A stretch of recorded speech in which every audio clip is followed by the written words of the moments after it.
बिस्मिल्लाहिर्रहमानिर्रहीम। अस्सलामुअलैकुम। रमज़ानुल मुबारक की खुसूसी ट्रांसमिशन रौनक रमज़ान में आपको खुशामदीद करते हैं। मैं हूँ ज़हरा रज़ा। उम्मीद करते हैं कि आप सब लोग खैरियत से होंगे और आज का रोज़ा भी खैर व आफ़ियत के साथ गुज़र रहा होगा। अल्हम्दुलिल्लाह आज हम 11वें रोज़े की अफ्तार की जानिब बढ़ रहे हैं और अशर रहमत में हम रहमत अल्लाह ताला की समेट कर अशर मग़फ़िरत में जो है वो दाखिल हो चुके हैं। परवरदिगार का जितना शुक्र अदा किया जाए वो कम है, क्योंकि अल्लाह ताला ने हमारी मग़फ़िरत के लिए, हमें बख्शने के लिए और हमारे गुनाहों को माफ़ करने के लिए अशर रहमत हमें, अशर मग़फ़िरत हमें तोहफ़े में अता किया है। अल्लाह ताला कुरान मजीद में सूरह अनफ़ाल के अंदर इरशाद फरमाता है, जब तक लोग इस्तग़फ़ार करते रहेंगे उस वक्त तक वो अज़ाब से महफूज रहेंगे। कुरान मजीद में बहुत सारी आयात ऐसी हैं जो कि हमें इस्तग़फ़ार की तरग़ीब दे रही हैं। सूरह मुज़म्मिल के अंदर अल्लाह रब्बुल इज़्ज़त इरशाद फरमाता है कि अल्लाह से इस्तग़फ़ार करते रहो, बेशक अल्लाह ताला बड़ा गफ़ूरुर रहीम है। रसूल खुदा सल्लल्लाहु अलैहि वसल्लम ने भी हमें कसरत से तौबा करने की और इस्तग़फ़ार करने की ताकीद फ़रमाई है। नबी करीम सल्लल्लाहु अलैहि वसल्लम का इरशाद होता है, जिस शख्स के नामाए अमाल में इस्तग़फ़ार की कसरत हो उसके लिए बड़ी खुशबख्ती है। एक और जगह रसूल खुदा सल्लल्लाहु अलैहि वसल्लम इरशाद फरमाते हैं कि जिसने इस्तग़फ़ार को अपने ऊपर लाजिम कर लिया तो अल्लाह ताला उसे हर रंजो गम से निजात देगा, हर तंगी से निकलने का रास्ता पैदा कर देगा और उसे ऐसी जगह से रिज़्क़ अता फ़रमाएगा जहाँ से उसे वहमो गुमान भी ना हो। यानी अगर हम अल्लाह ताला की खुशनुदी हासिल करना चाहते हैं और चाहते हैं कि अल्लाह ताला हमारे गम, हमारी तकलीफ़, हमारी परेशानियों को दूर कर दे और हमारे रिज़्क़ में वसअत पैदा करे, तो हमें इस्तग़फ़ार को अपना मामूल बनाना पड़ेगा। और आज हम इसी हवाले से बात करेंगे, अशर मग़फ़िरत की अहमियत और इसकी फ़जीलत के बारे में बात करेंगे और उलमा कराम से ये भी जानने की कोशिश करेंगे कि तौबा करने का, इस्तग़फ़ार करने का सही तरीका क्या है, शरई तकाज़े क्या हैं। लेकिन अभी वक्त हुआ है हमारे segment Aftar around the world का, जिसमें आज हमारे साथ मौजूद हैं शेफ़ सुदेस आदम, जिनका ताल्लुक़ है बीच लग्जरी से। उनको वेलकम करते हैं शो में। अस्सलाम वालेकुम। कैसे हैं शेफ़ सुदेस? अल्लाह का शुक्र। आप कैसी हैं? मैं बिल्कुल ठीक ठाक। Thank you so much for joining us today. कैसे हैं, रोज़े कैसे जा रहे हैं? अल्लाह का शुक्र, अभी तक सारे जा रहे हैं और बहुत अच्छे जा रहे हैं। बहुत अच्छे जा रहे हैं अल्हम्दुलिल्लाह। अच्छा शेफ़, ये मुझे बताइए कि आज आप कौन से मुल्क की कौन सी मज़ेदार सी रेसिपी जो है हमारे साथ शेयर करेंगे? आज हम बैटर फ्राइड फ़िश बनाएंगे। ये दरअसल फ्रेंच डिश है जो हम एक बैटर बनाएंगे, एक रिच बैटर बनाएंगे जिसके अंदर हम मैरी पुआ डालेंगे और ऑलिव डालेंगे और उसको हम जो है ना मिक्स करके फिर हम फ़िश के ऊपर लगा के उसको फ्राई करेंगे अच्छे से। ठीक है, तो कौन कौन से इंग्रेडिएंट्स हम इसमें यूज़ करने वाले हैं? स्टार्ट करते हैं। इसके अंदर हम सबसे पहले फ्लोर लेंगे, जो हमने यहाँ पे 100 ग्राम लिया हुआ है, सारा ले लेंगे हम। उसके बाद हम यहाँ पे लीक लेंगे, इसके अंदर 1 टेबल स्पून। इसमें हम सेलरी लेंगे 1 टेबल स्पून।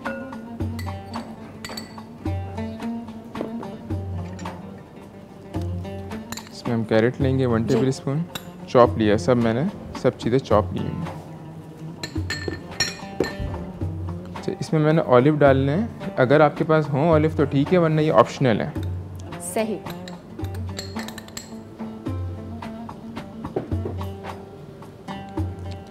अच्छा, ऑरिगेनो भी आपके पास ऑप्शनल है, अगर आपके पास है घर में मौजूद तो आप डालें, वरना नहीं। आप अच्छा, अगर किसी के पास नहीं है तो इसका ऑल्टरनेट क्या हो सकता है? क्या ज़रूरी नहीं है आप डालें। आप इसके सिर्फ वाइट पेपर और सॉल्ट एंड पेपर ऐड कर सकते हैं।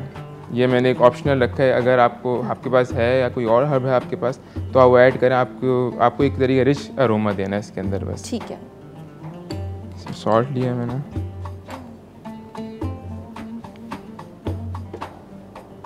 White paper. ये वाइट पेपर डालना है? जी, वाइट पेपर। ठीक है।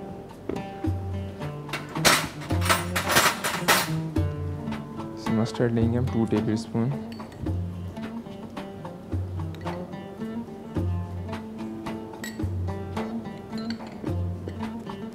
To eggs.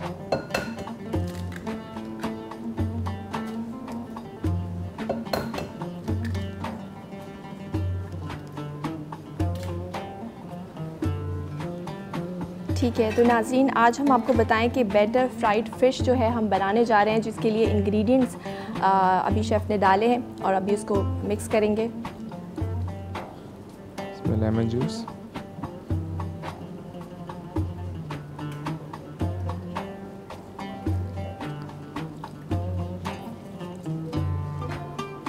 इतनी सारी चीज़ों के बाद अगर आपको ज़रूरत हो इसमें वाटर ऐड करने की तो आप ऐड करें, वरना इसमें ज़रूरत नहीं है। सही, क्योंकि लेमन का जूस भी हमने इसमें डाल दिया है तो उसमें एक पानी की ज़रूरत मेरे ख्याल है अब लगती नहीं है, लेकिन फिर भी हो सकता है हमें शायद ज़रूरत हो पानी की।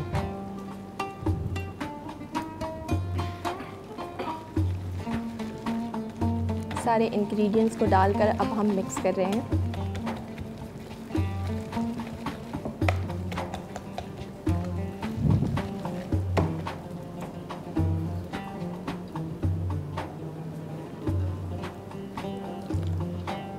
थोड़ा सा पानी हमने इसमें ऐड किया है। और शेफ़ सुदेश, फ़िश की अगर बात करें तो जो माहिरीन है, ग़िज़ाई माहिरीन या न्यूट्रिशनिस्ट जिसको हम कहते हैं, वो कहते हैं कम से कम वीक में 2 बार हमें फ़िश का इस्तेमाल करना चाहिए। बिल्कुल, आपकी स्किन भी अच्छी होती है, आपकी हेल्थ के लिए बहुत अच्छी है फ़िश, और रमज़ान में तो वैसे ही बोला गया है कि एक दफ़ा लाजमी फ़िश खाएँ। बिल्कुल सही, क्योंकि आपकी हेल्थ के लिए अच्छी है, आपकी स्किन के लिए अच्छी है, विटामिन्स होते हैं और इसके अलावा हेयर्स के लिए बहुत ज़रूरी है फ़िश। हाँ, क्योंकि ओमेगा 3 फैटी एसिड्स इसमें मौजूद होते हैं जो कि आपकी इम्यूनिटी को बूस्ट करते हैं और आपके मेटाबॉलिज्म को भी फास्ट कर देते हैं और कई तरह की जो क्रोनिक डिजीज़ होती हैं उनसे भी हमें बचाते हैं। तो फ़िश का इस्तेमाल एटलीस्ट हफ्ते में 2 दफ़ा तो लाजमी करें। अच्छा, इसकी कंसिस्टेंसी हमें बहुत ज़्यादा लूज़ नहीं रखनी है और बहुत ज़्यादा थिक नहीं रखनी है हमें, कि हमने इसको बहुत लाइटली कोट करना है, बहुत ज़्यादा पकोड़ा नहीं बनाना हमें। सही।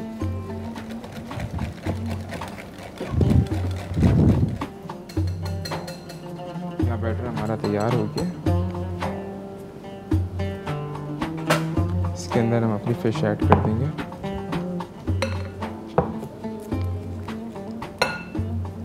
पहले से ही मैंने फ्ले करे हैं। अच्छा शेफ़, ये फ़िश आपने फ़िले लिए हैं और कौन से फ़िश आपने ये मैंने बैक्टी लिए, बैक्टी। अच्छा, बैक्टी फ़िश लिए जो इजीली मार्केट में अवेलेबल है, प्याज वगैरह में, और अगर आप दूसरी जगहों पे देखें तो बैक्टी आपको इजीली मिल जाएगी। ठीक है, तो लेके आप इसमें इसको कोट करके आप इसको एटलीस्ट, अगर आपके पास ज़्यादा टाइम है तो आप इसको 1 आवर के लिए आप फ्रिज में रख सकती हैं, वरना फिर आप इसको जो है ना 10 मिनट्स भी बहुत हैं इसके लिए। सही, यानी मैरिनेट करने के बाद आप इसको 1 घंटे तक रख सकते हैं, और क्योंकि हमारे पास टाइम कम है तो हम इसको थोड़ी देर रखेंगे। बिल्कुल, इसको हम थोड़ी देर रेस्ट देंगे, उसके बाद आप फ्राई की तरफ चलेंगे। ठीक है,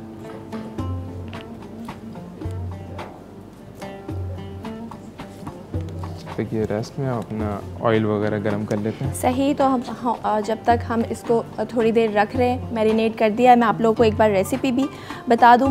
बैटर फ्राइड फ़िश बनाने जा रहे हैं, जिसके लिए जो इंग्रेडिएंट्स हमने इस्तेमाल किए हैं उसमें फ़िश है 200 ग्राम, और फ्लोर लिया है हमने 100 ग्राम, मस्टर्ड पेस्ट लिया है 1 टेबलस्पून, लीक लिया है 1 टेबलस्पून, सैलरी ली है 1 टेबलस्पून, कैरेट लिया है 1 टेबलस्पून, और ये सारी चॉप हमने इसको बारीक बारीक पीस लिया है, बारीक बारीक काट लिया है। और एग लिए हैं हमने 2, लेमन जूस लिए हैं हमने 3 टेबलस्पून, और तमाम इंग्रेडिएंट्स को हमने मिक्स करके और अब फ़िश जो है उसमें डिप कर दी है और मैरिनेट करने के लिए रख दी है। साथ साथ हमारा जो ऑयल है वो गरम हो रहा है, डालडा कुकिंग ऑयल, जो कि ग़िज़ाइयत से भरपूर है और आपके खानों को मज़ीद हेल्दी और टेस्टी बना देता है। वो कहते हैं ना, जहाँ ममता वहाँ डालडा, ना बदला है डालडा और ना बदला है ज़माना, और 80 सालों से भी ज़्यादा जो माओं का एतमाद है वो डालडा पर है, और यही डालडा की कामयाबी है, क्योंकि डालडा शेफ़ क्वालिटी और सेहत पर कॉम्प्रोमाइज़ नहीं करता। बिल्कुल ज़ाहिर सी बात है।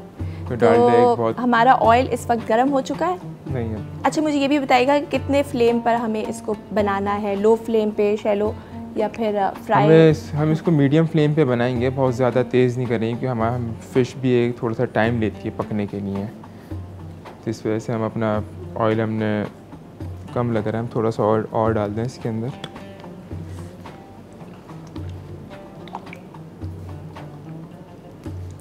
जी, हम थोड़ा सा डालडा कुकिंग ऑयल मज़ीद ऐड कर रहे हैं और जब तक ऑयल गर्म हो रहा है यहाँ लेते हैं एक ब्रेक। कहीं मत जाइए, देखते रहिए रौनक रमज़ान।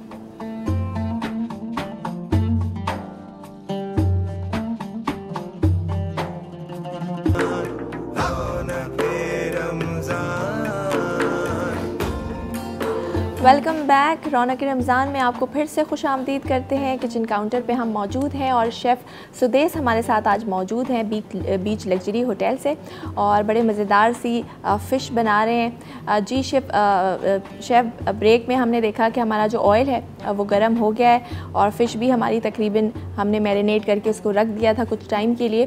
तो अब हम इसको शेफ़ नेक्स्ट स्टेप फ्राई करेंगे, राइट? अब इसको फ्राई करेंगे और डालडा कुकिंग ऑयल में हम इसको फ्राई करने बहुत ज़्यादा जा इस रहे पर बैटर नहीं लगाना आपने। आप देखें मैंने बहुत कम बैटर लगाया, बहुत ज़्यादा हम इसको पकोड़ा नहीं बनाएंगे।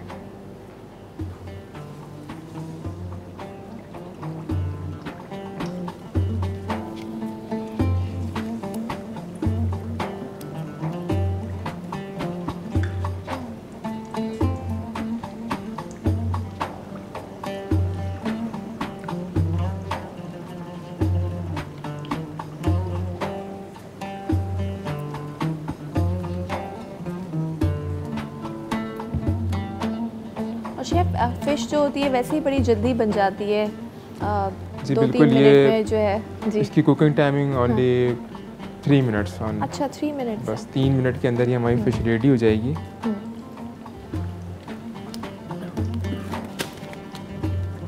फ़िश हमारी फ्राई हो रही है और बड़ी आसान सी ये रेसिपी है, झटपट सी।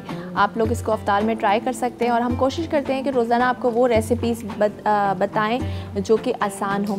वो लोग जिन्होंने अभी अभी हमें ज्वाइन किया है उन लोग को बताना चाहूँगी कि बैटर फ्राइड फ़िश आज हम बना रहे हैं और इस वक्त स्क्रीन पर रेसिपी कार्ड भी शो हो रहा है। फ़िश हमने ली है 200 ग्राम, फ्लोर लिया है 100 ग्राम, मस्टर्ड पेस्ट लिया है 1 टेबल स्पून, लीक ली है 1 table spoon, celery carrot 1 table spoon और हमने 2 एग का इस्तेमाल किया है। लेमन जूस लिया है 3 टेबल स्पून। तमाम जो इंग्रेडिएंट्स हैं उसको मिक्स करने के बाद फ़िश को अच्छे से मैरिनेट कर लिया और 10 मिनट के लिए हमने उसको रखा और उसके बाद अब फ्राई कर रहे हैं। बड़े मज़ेदार सी खुशबू आ रही है शेफ़ सुदेश। Thank you. क्योंकि इसमें जो मस्टर्ड और ऑलिव हमने डाले हैं ना, हाँ। वो एक अपना अरोमा है, ज़ाहिर सी बात है वो अपने रिलीज़ करते हैं। और फिश और उसके बाद जो हमने सारी वेजिटेबल्स डाली हैं जब वो कुक होंगी तो अपना स्मेल तो लाजमी देंगी, वो ज़ाहिर सी बात है।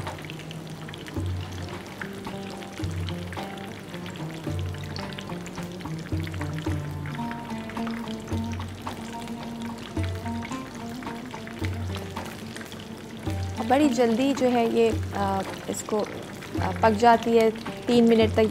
जैसे कि शेफ़ सुदेश ने कहा कि इसका टाइम जो है 3 मिनट के अंदर ये तैयार हो जाती है।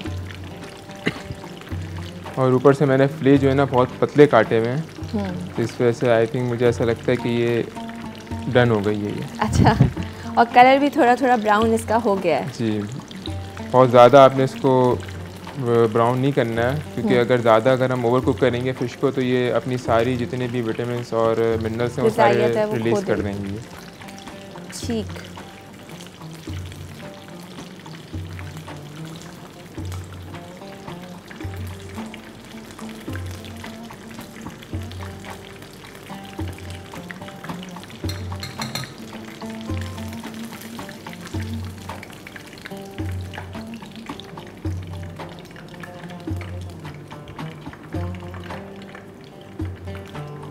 जी, बैटर फ्राइड फ़िश जो है वो तकरीबन तैयार हो गई है और मज़ीद हम बना रहे हैं और शेफ़ से ये भी पूछेंगे कि नेक्स्ट ड्रिंक वो क्या बनाने वाले हैं। लेकिन फ़िलहाल वक्त हुआ एक ब्रेक का, कहीं मत जाइए, देखते रहिए रौनक रमज़ान।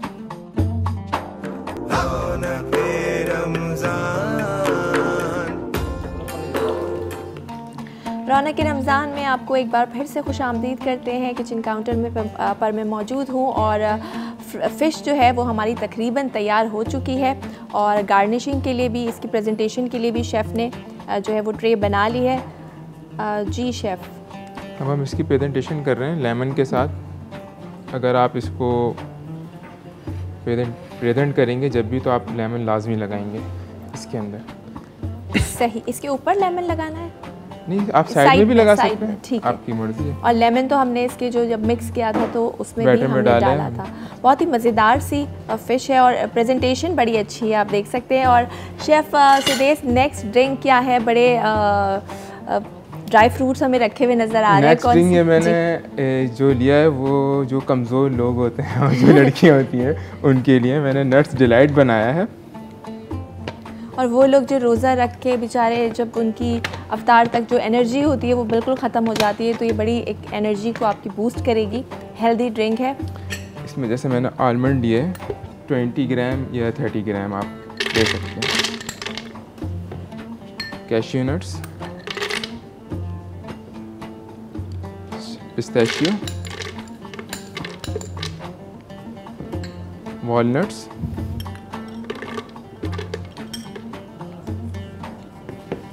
और पाइन नट्स।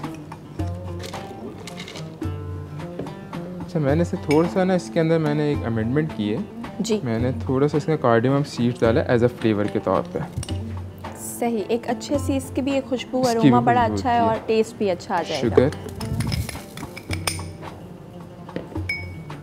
क्रीम मैंने इसके अंदर 50 ml के करीब आप क्रीम ले सकती हैं।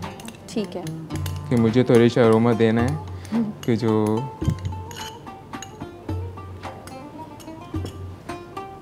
इसके मिल्क ऐड करेंगे। अब हम मिल्क ऐड कर रहे हैं। सारे नट्स हमने ऐड कर लिए हैं।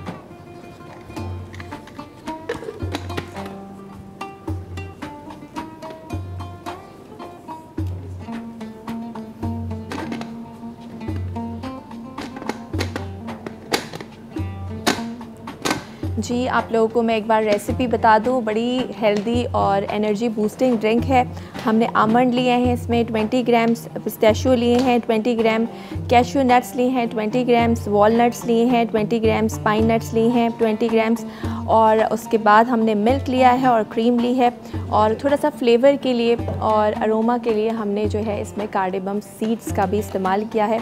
जैसे कि शेफ़ सुदेश ने भी कहा कि वो लोग जो कि कमज़ोर हैं या फिर रोज़े में अफ्तार के वक्त जिनकी एनर्जी बिल्कुल डाउन हो जाती है, ख़ास तौर पे बच्चों की अगर बात की जाए तो उनके लिए ये एक बहुत ही हेल्दी ड्रिंक है। नट्स डिलाइट इसका नाम है। और आप लोग भी हमें कॉल कर सकते हैं और कोई भी आपकी पसंदीदा डिश है, कोई रेसिपी है जो आप हमारे साथ शेयर करना चाहें तो आप हमारे साथ शेयर कर सकते हैं।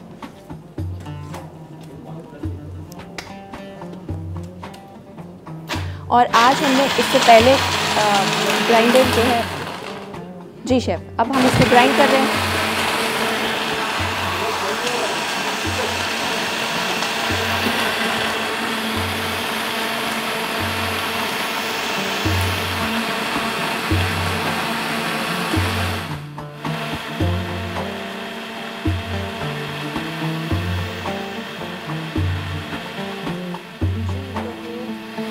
हम इसको कर रहे हैं, तकरीबन ये जो ड्रिंक है वो बन चुकी है, ऑलमोस्ट रेडी है। बस जी जी, बस आप अब इसको निकाल लें। टाइम हमारे पास ज़रा सा शॉर्ट है।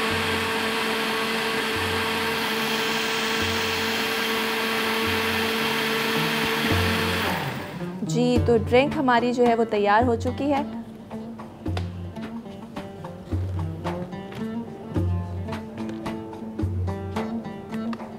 आइस मैंने पहले से ही ग्लासेस में डाली हुई है।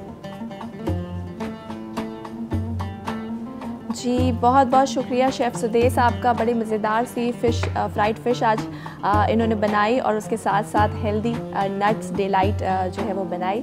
वक्त हुआ एक ब्रेक का। कुछ देर बाद कराची में अज़ान मगरिब का वक्त भी हो जाएगा, तो लीजिए एक ब्रेक, कहीं मत जाइए, देखते रहिए रौनक रमज़ान।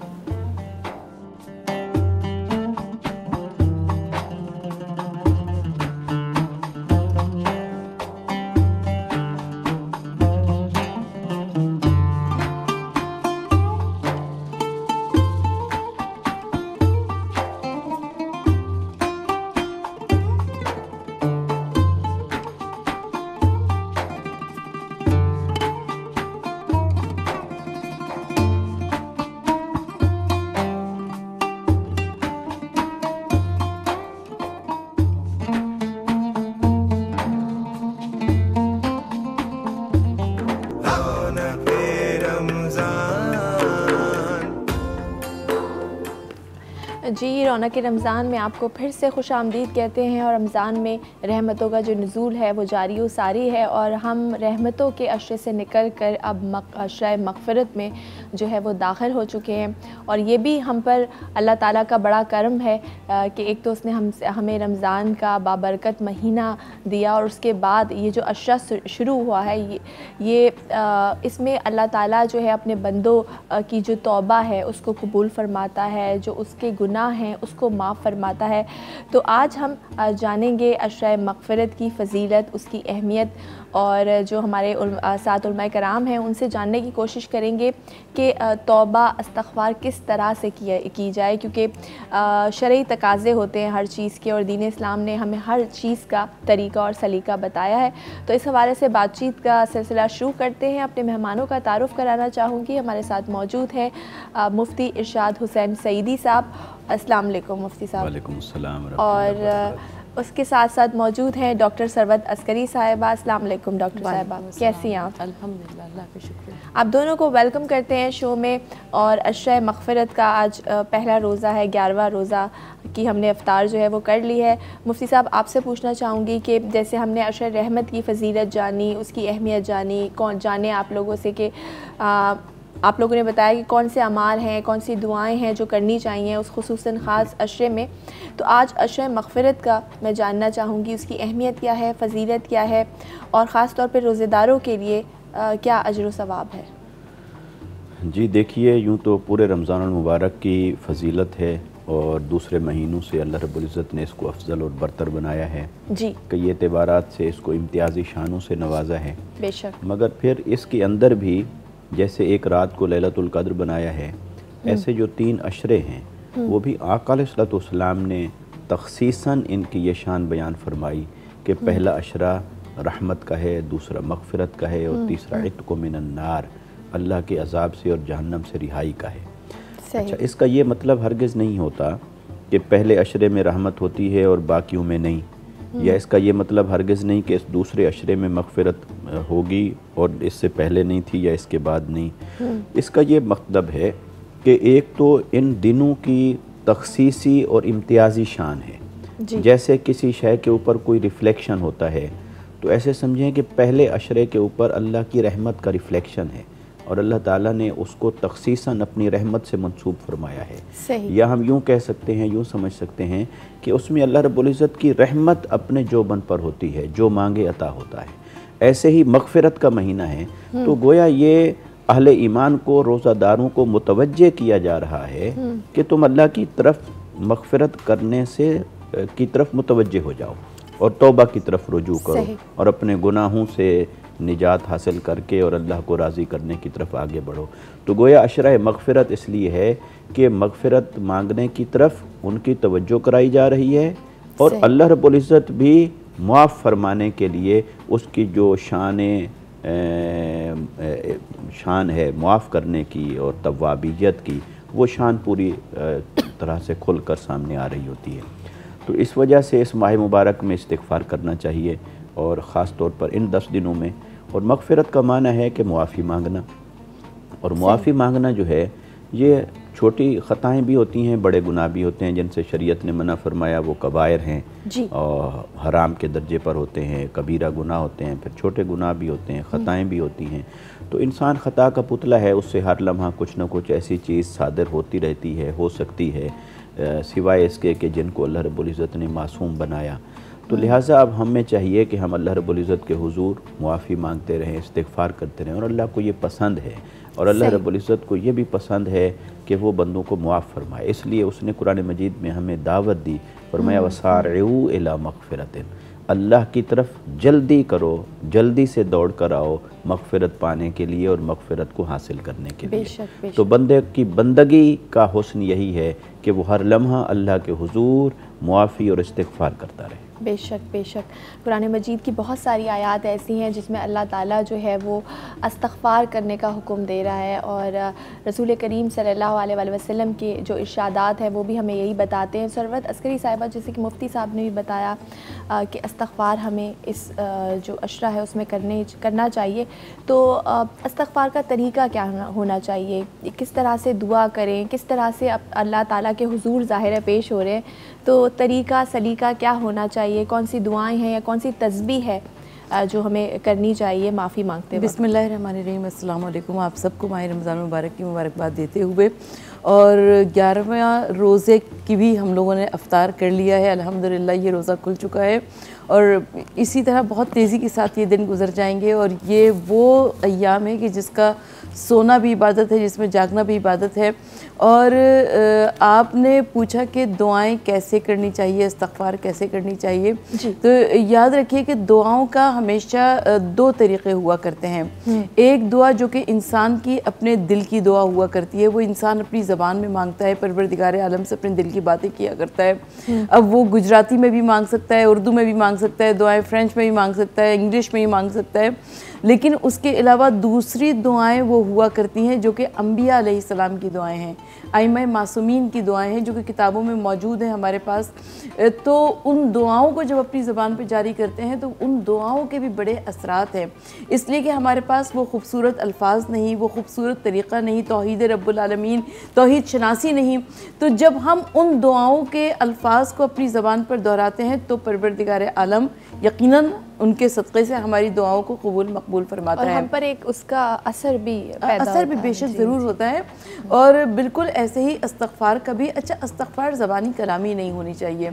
हमारे यहाँ बहुत सारे अफराद ऐसे होते हैं, मुझे याद है मैं एक दफ़ा एक तकरीब में गई तो वो वहाँ पर कुछ ख़वातीन आपस में बातें कर रही थी, मैं भी दूर बैठी सुन रही थी, तो उनकी बातों में सब कुछ था जो एक ख़वातीन जहाँ पर बैठती हैं तो कुछ बातें शुरू हो जाती हैं, सब कुछ सारी बातें करने के बाद उसमें से एक खातून कह रही है कि मैं रात को सोते हुए एक इस्तग़फ़ार की तस्बीह ज़रूर पढ़ लेती हूँ ताकि जितनी भूल चूक हो सब माफ़ हो जाए। तो ये तरीक़ा नहीं होता। हम रब्बुल आलमीन से कोई मजाक नहीं कर रहे हैं, पाक परवरदिगार आलम, कि हम रोज़ाना गुनाह करें और रोज़ाना उसके ऊपर इस्तग़फ़ार करें और रोज़ाना उसके ऊपर इसरार करें, बल्कि तौबा ऐसी तौबा होनी चाहिए जो कि सच्चे दिल से तौबा हुआ करती है। जब हम सच्चे दिल से तौबा करते हैं तो हमारे आज़ा और जवारे उसकी गवाही देने लगते हैं। अगर आपके पास वक्त हो तो मैं एक वाक़या भी दोहरा दूँ कि फ़ज़ील बिन अयाज़ तारीख़ में एक शख्स गुज़रे हैं, और ये अवाइले जवानी में, अवाइले ज़िंदगी में ये डाकू थे, नक़ब ज़नी किया करते थे। एक मरतबा किसी घर में ये नक़ब ज़नी के लिए गए तो वहाँ पर करीब में कोई क़ारी कुरान की तिलावत कर रहा था कि और इनके दिल याद खुदा से कब नर्म होंगे। देखिए बहुत सारी मरतबा ऐसा होता है कि घंटों की गुफ्तगू भी बेकार हो जाती है, वाज़ीन और नासीन की तकरीरें भी बेकार हो जाती हैं, सिर्फ एक सेकंड की बात हुआ करती है जो दिल पे लग जाया करती है। फ़ज़ील बिन अयाज़ ने कहा कि अब इससे बढ़कर और कौन सा वक्त आएगा। उसके बाद तौबा कर ली और अपने गुनाहों से ताइब हो गए। अच्छा, तौबा का तरीक़ा ये हुआ करता है कि जिसकी आपने जिस तरीक़े से जिसका हक़ मारा है उसको उसका हक़ भी दे दिया जाए। तो फ़ज़ील बिन अयाज़ ने सबको राज़ी किया जिसके यहाँ से जो डाका मारा था, नक़ब ज़नी की थी, एक यहूदी था जी। अच्छा, अब इनके पास भी पैसा नहीं था, ख़र्च हो चुका था, वो भी इसरार कर रहा था कि मेरा जब तक तुम रकम वापस नहीं करोगे तब तक माफ़ीनामा नहीं होगा। बहरहाल फ़ज़ील बिन अयाज़ उसके घर गए, उसने कहा कि मुझे मालूम है कि मेरे घर के अंदर जो कालीन हुजरे में बिछा हुआ है उसके नीचे दौलत दुनिया है, तुम मुझे निकाल के देते रहो, वो सिक्के निकाल के दो, जब मेरा रकम पूरा हो जाएगी तो मैं यकीन कर लूँगा कि ख़त्म हो गया मामला। तो जब फ़ज़ील बिन अयाज़ ने निकाल के दिए हैं तो बाद में उन्होंने कलमा पढ़ा उस यहूदी ने और कबूल इस्लाम कर लिया। जब किसी ने बाद में सबब पूछा तो उसने कहा कि असल में बात ये थी कि मैं अच्छी तरह से जानता था कि मेरे घर में जो गालीचा है उसके नीचे सिवाय रेत के और कुछ नहीं है, लेकिन क्योंकि इनकी तौबा सच्ची तौबा थी और सच्ची तौबा में हाथ में मिट्टी के ज़र्रे भी आए तो वो सोने के सिक्के बन गए। बेशक बेशक, बिल्कुल सही फरमाया कि तौबा अगर करें तो सच्चे दिल से करें। अक्सर हम ये होता है कि हम तौबा करते हैं, बल्कि रोज़ाना की बेसिस पे जब हम नमाज़ पढ़ते पड़ते हैं तो हाथ उठाते हैं, अपने गुनाहों की माफ़ी मांगते हैं, लेकिन नेक्स्ट डे हम फिर उसी गुनाह में जो है मुब्तला हो जाते हैं। तो नदामत ज़रूर करनी चाहिए, लेकिन सच्चे दिल से अगर हो तो फिर क्या ही बात है। यहाँ वक्त हुआ एक ब्रेक का, कहीं मत जाइए, देखते रहिए रौनक रमज़ान।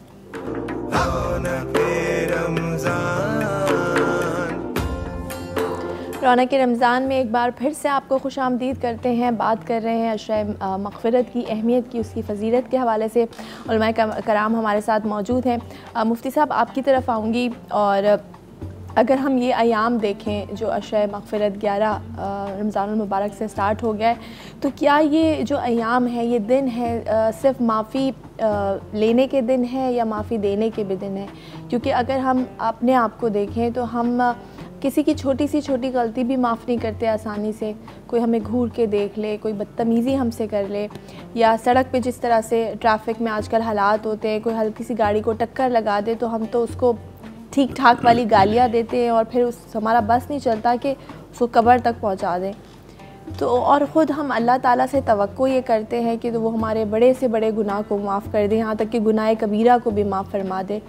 तो इस हवाले से ज़रा मैं चाहूँगी रोशनी डालें। अल्लाह ताला तो मुआफ़ फरमाने वाला है और वो अपने बंदों के साथ नरमी फरमाने वाला है, मगर इसमें जो हमारे रवैये हैं यकीनन हमें उसकी इस्लाह करना ज़रूरी है। जी। हज़रत अबू मसूद अंसारी एक सहाबी रज़ियल्लाहु ताला अन्हु, आप एक बार अपने ग़ुलाम को किसी बात के ऊपर, उसकी किसी गलती के ऊपर मार रहे थे। तो ग़ुलाम को मार रहे थे तो इतने में आका अलैहिस्सलाम तशरीफ़ लाए, और आका अलैहिस्सलाम ने वहाँ से आवाज़ दी। आपने फरमाया कि जितनी कुदरत तुम्हें इस ग़ुलाम पर है, अल्लाह को उससे ज़्यादा कुदरत तुम्हारे ऊपर है। बस ये जुमला सुनना था कि उसका रोब उनके दिल पर इतना तारी हुआ कि वो फ़ौरन उन्होंने हाथ छोड़ दिया, वहीं रुक गए, और पीछे मुड़कर देखा तो आका अलैहिस्सलाम तशरीफ़ फरमा थे। तो आका अलैहिस्सलाम की फिर ऐसे कलिमात की क्या तासीर होगी जब आपने ये फरमाए होंगे। तो हज़रत अबू मसूद अंसारी रज़ियल्लाहु ताला अन्हु ने फ़ौरी तौर पर ये कहा कि या रसूलल्लाह सल्लल्लाहु अलैहि वसल्लम, मैंने रब की रज़ा की खातिर अपने इस ग़ुलाम को आज़ाद कर दिया। तो आका अलैहिस्सलाम ने फरमाया कि अगर तुम ये ना करते तो तुम्हें ज़रूर अल्लाह का अज़ाब छूता, तुम दोज़ख में मुब्तला किए जाते। अब यहाँ से ये बात हमें मालूम होती है कि देखिए, मखलूक के साथ नरमी करेंगे तो अल्लाह की तरफ से रहमत की उम्मीद हो जाती है। जैसे हदीस पाक है कि इरहम मन फिल अर्द यरहमुकल्लाह, औ कमा क़ाल नबी सल्लल्लाहु अलैहि वसल्लम, कि तुम रहम करो ज़मीन वालों पर तो वो रहम करेगा जो आसमान में है, आसमान वाला तुम पर रहम फरमाएगा। तो जब हम अल्लाह ताला की बारगाह से अपने गुनाहों की मग़फ़िरत की उम्मीद रखते हैं तो हमें लोगों की ख़ताएँ भी माफ़ करनी चाहिए।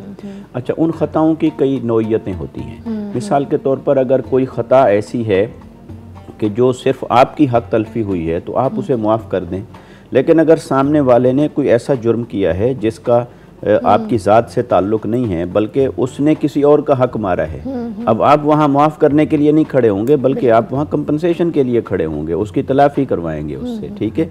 इसी तरह हमारे सोसाइटी के अंदर खलत मबाहिस का शिकार कर दिया जाता है।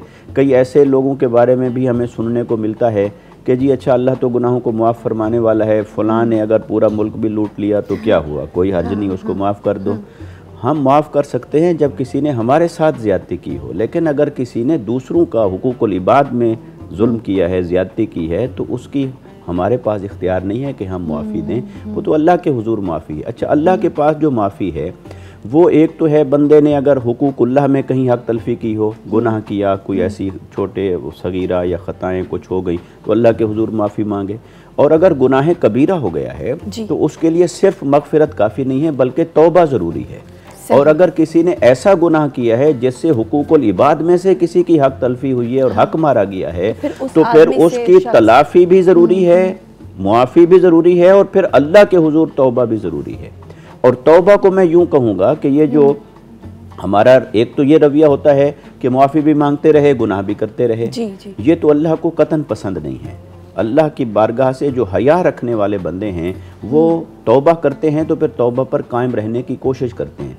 हाँ, जैसा कि इंसान कमज़ोर है और बतकाज़ा बशरियत अगर फिर उससे सरजद हो गया, इरादा नहीं था, कोशिश उसने बहुत की गुनाह से खता से बचने की, लेकिन अगर गलती से फिर हो गया तो फिर भी मायूस नहीं होना चाहिए। ला तक़नतू मिन रहमतिल्लाह, उसका दरवाज़ा मग़फ़िरत फिर खुला रहता है। लेकिन ये ना हो कि मग़फ़िरत मांगते वक्त ये इरादा हो कि मग़फ़िरत भी मांगते रहेंगे और गुनाह भी करते रहेंगे, तो वो मग़फ़िरत का कोई फ़ायदा नहीं होता। जब मग़फ़िरत मांग रहे हैं, तौबा कर रहे हैं, वो पक्की हो, सच्चे दिल से हो, गुनाह को छोड़ने के लिए हो, और अगर फिर किसी वक्त हो भी जाए तो अल्लाह की रहमत से मायूस नहीं होना चाहिए, वो दरवाज़ा खुला रहता है। बेशक बेशक अल्लाह ताला जो है वो तौबा को कबूल करने वाला है, माफ़ करने वाला है, लेकिन बस शर्त ये है कि तौबा जो है परमानेंट करें, सिद्क दिल से करें कि आइंदा ये जो भी गुनाह आपसे सरजद हो गया हम लोगों से, तो वो गुनाह आइंदा ना करें। मज़ीद बात करेंगे और बहुत खूबसूरत गुफ्तगू जो है इस वक्त जारी है, लेकिन फ़िलहाल वक्त हुआ एक ब्रेक का। कहीं मत जाइए, देखते रहिए रौनक रमज़ान।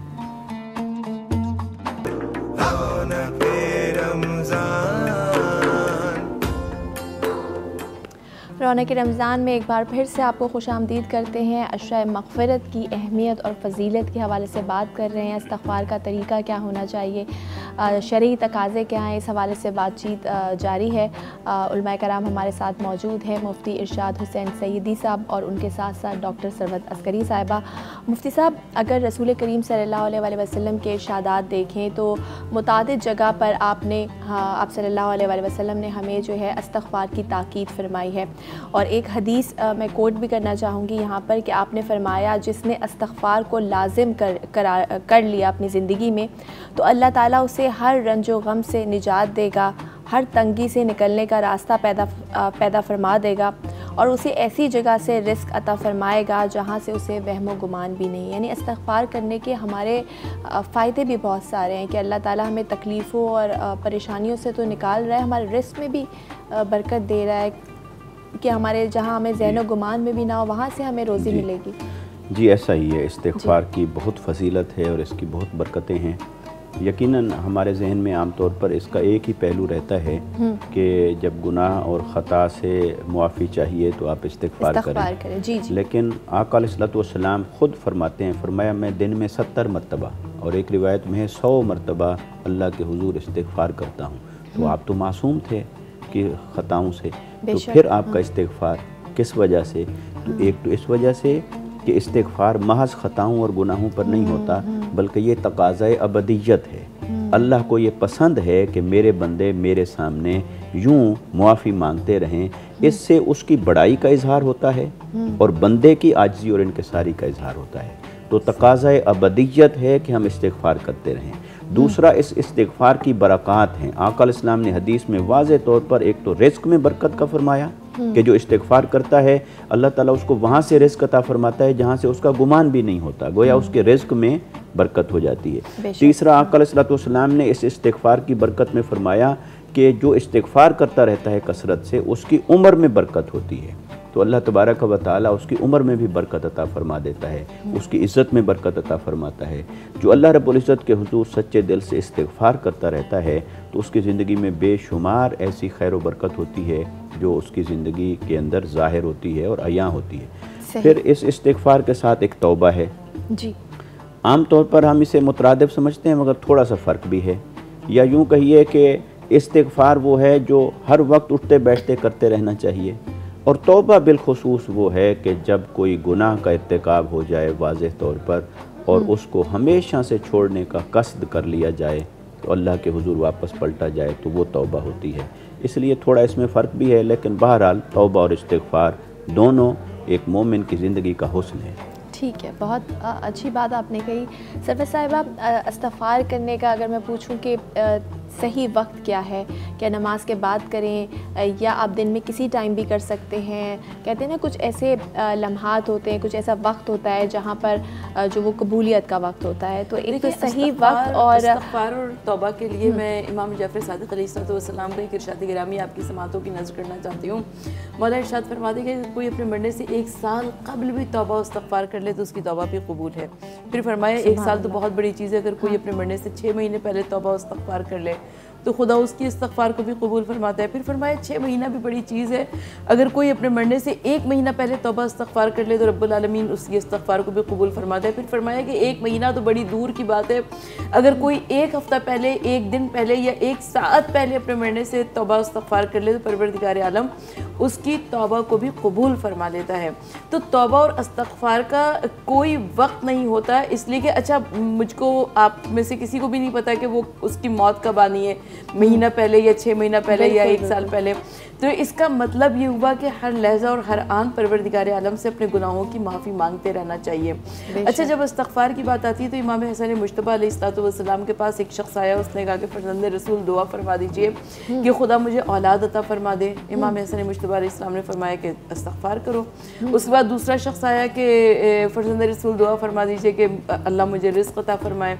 इमाम हसन मुज्तबा अलैहिस्सलाम ने फरमाया इस्तग़फ़ार करो। इस तरह से कई अफराद आए मुख्तलिफ़ किस्म के मसलों को लेकर, और इमाम हसन मुज्तबा अलैहिस्सलाम ने एक ही सवाल का जवाब दिया, कहा कि इस्तग़फ़ार करो। अब वो जो सवाल पूछने वाले थे उन्होंने कहा कि फरज़ंद रसूल आपने हर सवाल का जवाब एक ही दिया, इस्तग़फ़ार। तो इमाम हसन मुज्तबा अलैहिस्सलाम ने फरमाया कि अगर तुम्हारी ज़िंदगी गुनाहों से पाक हो जाएगी तो यकीनन तुम्हारी ज़िंदगी की तमाम तर मुश्किलात और परेशानियाँ भी दूर हो जाएंगी। तो इसलिए हमको तौबा और इस्तग़फ़ार करते रहना चाहिए, और तौबा और इस्तग़फ़ार परवरदिगार आलम को बहुत ज़्यादा पसंद है। और तौबा का सही वक्त इस्तग़फ़ार, कहते हैं उलमा फरमाते हैं कि अपने घर में एक गोशे तन्हाई रखो, एक खिलवत नशीनी का मकाम रखो, तख़लिये के मकाम रखो, और बेहतर यह है कि वो मकाम वो हो कि जहाँ पर तुम नमाज़ पढ़ते हो, और रात को सोने से पहले तुम वहाँ पर जाओ, सजदे में सर रखो, गिरिया करके कहो कि ला इलाहा इल्ला अंता सुब्हानका इन्नी कुन्तु मिनज़ ज़ालिमीन। अच्छा, आंसू कभी आँख में आते हैं, कभी नहीं भी आते, इंसान का दिल कभी तैयार नहीं होता, आमादा नहीं होता रोने पर। तो उस वक्त ये हुक्म आया कि अपने मरहूमीन को याद करो, जिनकी याद तुम्हारे दिल को तड़पाती है, उनको याद करते रहो, और उसके बाद जब उनकी याद तुम्हारे दिल को तड़पा दे और तुम्हारी आंखों में आंसू आ जाए, बस वहीं पर अपने गौर फिक्र के जिक्र के रुख को मोड़ दो, और तुम अपने गुनाहों की जानिब रुख को मोड़ लो, और कहो कि परवरदिगार आलम तू, तेरी ज़ात सुभान है, और मैंने ही अपने नफ्स के ऊपर जुल्म किया है। और ये वो कलमा है कि जो कि हज़रत यूनुस अलैहिस्सलाम ने मछली के पेट में तिलावत फरमाई, और हज़रत यूनुस अलैहिस्सलाम को मछली के पेट से आज़ादी मिली। तो अगर मैं और आप इस तरीके से तौबा और इस्तग़फ़ार करेंगे तो खुदा हमारी तौबा को क्यों नहीं कबूल फरमाएगा। बेशक बेशक, बिल्कुल आपने सही कहा। और मुफ्ती साहब ये भी पूछना चाहूँगी कि बहुत सारे ऐसे लोग हैं जिनके वालिदैन उनसे बिछड़ गए हैं, या जिनके अजीज़ व अकारिब इस दुनिया से चले गए हैं, तो कहते हैं ना उनके लिए मग़फ़िरत की दुआ करो, बड़ी दुआएं हम करते हैं, लेकिन कौन सा ऐसा अमल है जो वो जो आलम है वहाँ पर भी वो हमें देखकर खुश हो जाएं? यकीनन वो अमल इस्तिग़फ़ार है, और अपने लिए भी करनी चाहिए, और जो अपने आइज़ा व अकारिब फ़ौत हो गए, दुनिया से चले गए, उनके लिए भी इस्तिग़फ़ार का अमल करते रहना चाहिए। बल्कि कुरान तो हमें यहाँ तक कहता है कि तुम ये दुआ करो कि रब्बना इग़फ़िर लना व लिइख़वानिना अल्लज़ीना सबक़ूना फ़िल ईमान, कि अपने लिए इस्तिग़फ़ार मांगो और ये दुआ करो, हमारे रब हमारी मग़फ़िरत फरमा, और जो हमारे ईमानी भाई यानी ईमान वाले, वो हमारे रिश्ता ईमान में भाई थे, वो दुनिया से गुज़र गए, उनके लिए भी इस्तिग़फ़ार करो। तो गोया पूरी उम्मत के लिए, तमाम अहले ईमान के लिए, और बिलखुसूस उनके लिए जो हमारे हक़दार थे, आइज़ा व अकारिब हैं, उनके लिए दुआ इस्तिग़फ़ार करते रहना चाहिए। चाहे आप कुरान पढ़ के करें, चाहे आप माल खर्च करने के बाद करें, चाहे आप किसी अमल साले और नवाफिल पढ़ने के बाद करें, और या वैसे ही करें, तो अल्लाह की बारगाह में दुआ इस्तिग़फ़ार अपने लिए, मरहूमीन के लिए करते रहना चाहिए। ये हमारे लिए एक वो तालीम है जो अल्लाह और उसके रसूल सल्लल्लाहु अलैहि वसल्लम ने हमें सिखाई। ठीक है नाज़रीन, गुफ्तगू जारी है, बात कर रहे हैं इस्तग़फ़ार की, तौबा की, कि किस तरह से तौबा की जाए कि वो जो परवरदिगार है, जो 70 माओं से ज़्यादा हमें प्यार करता है, वो हमारी तौबा और इस्तग़फ़ार को कबूल फरमा ले। मज़ीद बात करेंगे, लेकिन फ़िलहाल वक्त हुआ एक ब्रेक का, कहीं मत जाइए, देखते रहिए रौनक रमज़ान।